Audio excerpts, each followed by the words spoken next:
Sonic Adventure 2, baby man, did I love this game growing up. I thought it was fantastic, and then I heard a lot of people didn't like this game, which had me scratching my head because after playing it again and revisiting Sonic Adventure 2, I could still confirm that, yes, it definitely has some flaws, but at the end of the day, I think this is a good game.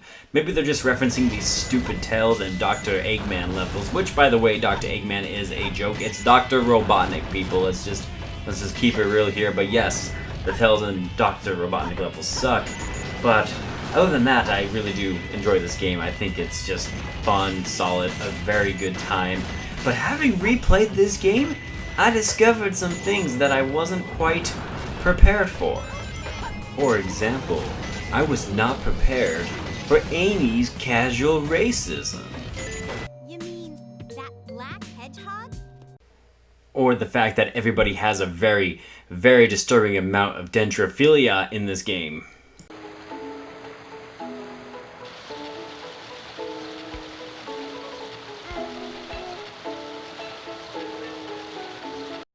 All jokes aside though, I do really enjoy this game, and I think one of the main reasons I enjoy it is because of the story. In this game, you don't only get to play as the good guys, but you get to play as the bad guys. That's right, you get to play as Dr. Eggman and newcomer Rouge the Bat, and of course, my favorite personally in this game, Shadow the Hedgehog.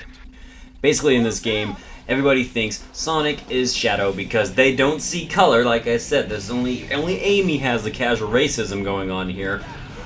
But they think Sonic's essentially a bad guy, the government's out to get Sonic, and now Sonic and his friends must work together to stop the bad guys and clear his name. It is a surprisingly crazy plot that gets pretty ambitious. There's some, I'm not going to spoil anything, but let's just say Dr. Eggman, he goes for it, man. He does some legit villain stuff in this game, and I really like it.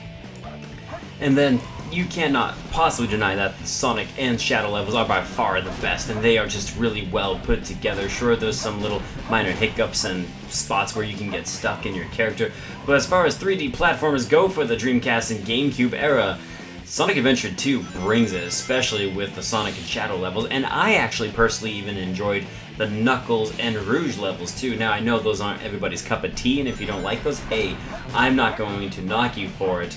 But I personally felt like they were a good change of pace, and I really enjoyed looking for the Master Emerald.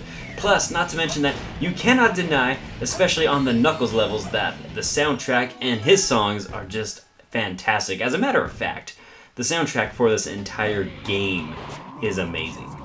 It is just filled to the brim with amazing songs such as Pumpkin Hill's theme and City Escape and Final Rush, man. Oh, I could just listen to that all day. I love that level, my favorite by far in this game.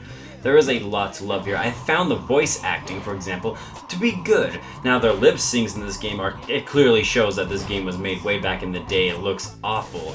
But as far as voice acting goes, I really liked it. I felt like everybody sounded like the characters they should sound like, and they did a nice job. The animations are also nice. The cutscenes are nice. And don't even get me started on the Chow Garden. That is by far the best thing ever, and I'll get back to that here in a second. But I just wanted to say, the story and the narrative, this might be arguably the best narrative that you could get or expect from any Sonic game out there. And even though I just mentioned it, I do have to just say, by far, in my opinion, the biggest thing that Sonic Adventure 2 did better than the original Sonic Adventure game is the Chow Garden.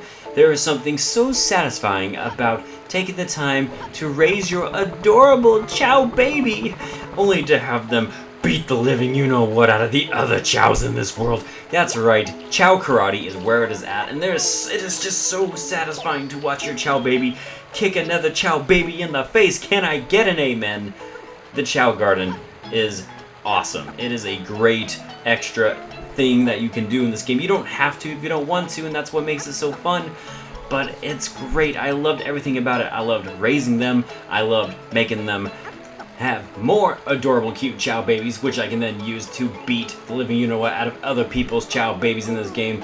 They will plant trees. You can take them to kindergarten. You can name them, and you can visit some seriously sketchy guy at the black market who sells you very strange Chow items. But at the end of the day, this is great. And then if you want extra things to do, this game will also have kart racing, a boss rush mode. There are extra challenges you can do in each of the levels to collect emblems, which in turn you can use once again to that black market that I mentioned. So there's definitely a lot of content here, including extra items to find within the game. And what are you doing, Sonic? Let the poor tree go, man! It just wants to live in peace and oh gosh, moving on.